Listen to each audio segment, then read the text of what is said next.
देख रहे हैं न्यूज़ एबीपी, सबसे पहले सबसे तेज खबर। हरियाणा रेवाड़ी से ज्यूडिशरी में महिलाओं की भागीदारी को लगातार बढ़ाने के लिए सरकार प्रयासरत, भूपेंद्र सिंह यादव केंद्रीय मंत्री। अब खबर विस्तार से। ज्यूडिशरी में महिलाओं की भागीदारी को लगातार बढ़ाने के लिए सरकार प्रयासरत है, इसमें कोई संदेह नहीं और शायद यही कारण है कि देश के प्रधानमंत्री नरेंद्र मोदी के कुशल नेतृत्व वाली भाजपा सरकार के वर्ष 2017 में देश के 4 महानगरों दिल्ली, मुंबई, कलकत्ता और मद्रास में चारों महिला चीफ जस्टिस ने कानून की कमान संभाली है। और आज इसी कड़ी में मेरे द्वारा रेवाड़ी में महिला अधिवक्ता कक्ष का उद्घाटन किया जाना मेरे लिए बड़े गौरव की बात है। यह कहना है केंद्रीय मंत्री भूपेंद्र सिंह यादव का, जो आज सुबह रेवाड़ी बार एसोसिएशन परिसर में महिला कक्ष, छायापथ और बार एसोसिएशन द्वार का उद्घाटन करने पहुंचे थे। केंद्रीय मंत्री भूपेंद्र सिंह यादव ने अधिवक्ताओं की सुविधा के लिए अधिवक्ता लाइब्रेरी व महिला अधिवक्ता कक्ष को आधुनिक बनाने के लिए उसे पूर्णतः कंप्यूटरीकृत करवाने का आश्वासन दिया, ताकि वह वहां बैठकर प्रैक्टिस कर सके और लंबित पड़े केसों में तेजी ला सके, ताकि लोगों को त्वरित न्याय मिल सके। न्यूज़ एबीपी हरियाणा रेवाड़ी से आदर्श शर्मा की रिपोर्ट। बार एसोसिएशन रेवाड़ी के अध्यक्ष श्री शमशेर यादव जी, भारतीय जनता पार्टी के जिला अध्यक्ष श्री हुकुमचंद यादव जी, इस अवसर पर उपस्थित रेवाड़ी के जिला उपायुक्त श्री अशोक कुमार जी, जिला उपायुक्त श्री अशोक कुमार जी, जिला पुलिस अधीक्षक श्री राजेश कुमार जी, चाहे उनको सुविधा उपलब्ध हो तो आपके महिला बार में और आपके ये जो लाइब्रेरी है इसमें अगर आप कोई ऐसा आप मेरे पास प्रपोजल भेजेंगे तो मैं अपनी तरफ से भी उसको करने के लिए। दूसरा, हमारे को लगातार अपने कोर्ट के एरिया के एक्सपेंशन के लिए, वकीलों की सुविधा के लिए लगातार बार एसोसिएशन काम करती है और अच्छा काम करती है। सामान्यतः बार एसोसिएशन के इस काम को आगे बढ़ाने की दृष्टि से भी मैं ऐसे सांसद राजस्थान से हूँ, लेकिन हमारे संसदीय कोष से एक अलग राज्य में देने की एक प्रावधान, बहुत छोटा सा प्रावधान होता है छोटे से कक्ष का, तो मैं निश्चित रूप से उसमें से अगर यहाँ के नियमों में वो होएगा तो 25 लाख रुपए की राशि भी मेरा ये मानना है कि आपकी बार एक पुरानी बार है और रेवाड़ी की बार एक लंबे समय से काम करने वाली बार है। और लॉयर्स को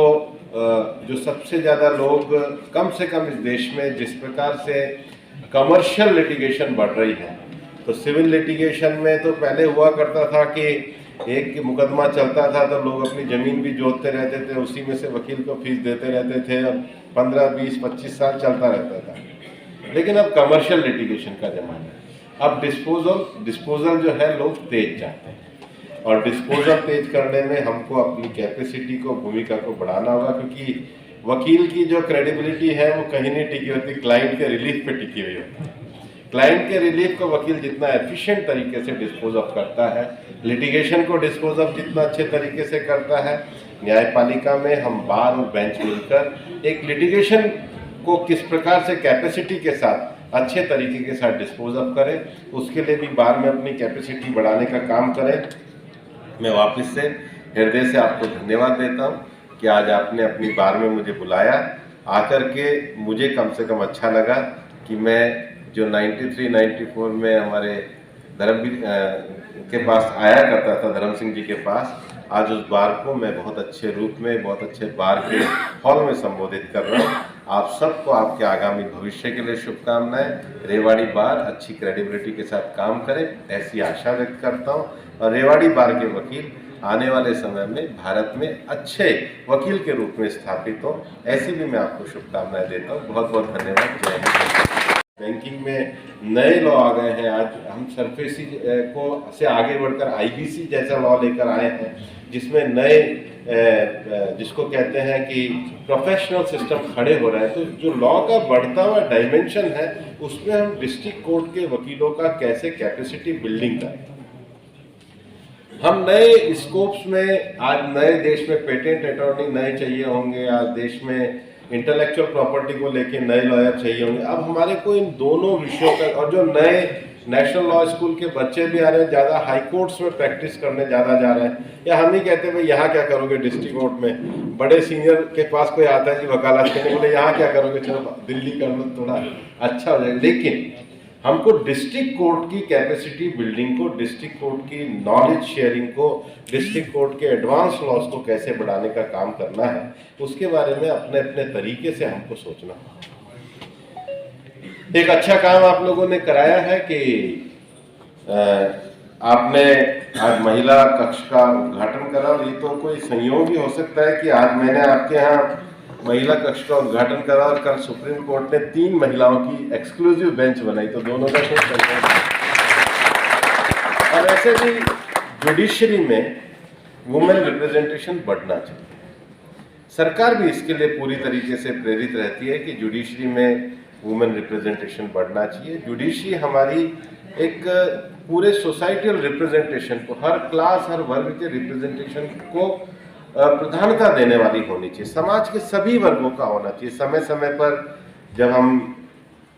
वैकेंसीज के साथ साथ, सरकार इसके लिए पूरी तरीके से प्रतिबद्ध है, और इसलिए आप देखोगे कि प्रधानमंत्री नरेंद्र मोदी जी के नेतृत्व में जो सरकार चल रही है, 2017 में पहली बार एक ऐसा भी देश में अवसर आया जब दिल्ली हाई कोर्ट की चीफ जस्टिस जी रोहिणी थी, मद्रास हाई कोर्ट की चीफ जस्टिस उस समय इंदिरा बनर्जी थी, बॉम्बे हाई कोर्ट की चीफ जस्टिस जस्टिस मंजुला चेलर थी, और कलकत्ता हाई कोर्ट की भी एक्टिंग जस्टिस जस्टिस निशिता निर्मल थी। एक साथ 4 हाई कोर्ट में लेडी जज जो है चीफ जस्टिस के नाते काम कर रही थी। तो ये जो रिप्रेजेंटेशन है, इसको बढ़ाने के लिए सरकार भी पूरी तरीके से प्रतिबद्ध है, और इसलिए आपने मेरे से आज अच्छा ही काम कराया कि महिला कक्ष का उद्घाटन कराया है। और लेकिन ये जो हमारे बार कक्ष होते हैं, ये बार कक्ष में हम बैठ करके एक दूसरे से मिलते तो हैं ही, लेकिन यहाँ पर हमको अच्छे नए कंप्यूटर और जिसको कहते हैं वैसे ब्लॉग बनाने चाहिए, जिसमें बैठकर उनके, और जो लेटेस्ट जो लॉ है, जो आपकी एसोसिएशन है, उसका धन्यवाद करता हूं, जिन्होंने मुझे इतना मान और सम्मान दिया। और मैं पूरे अपने जिला की ओर से, बल्कि मैं ये कहूंगा, मैं भारतीय जनता पार्टी की ओर से मंत्री जी से निवेदन करना चाहता हूं कि जो आदरणीय शमशेर सिंह जी ने आपके सामने कुछ मांगे रखी हैं, तो मैं पार्टी की ओर से उनका भरपूर समर्थन करता हूं, और निश्चित रूप से आप इनकी पूरी करें, क्योंकि अधिवक्ता स्वयं आप भी रहे हैं, क्या क्या कठिनाइयां होती है वो आपसे बेहतर कोई नहीं जानता।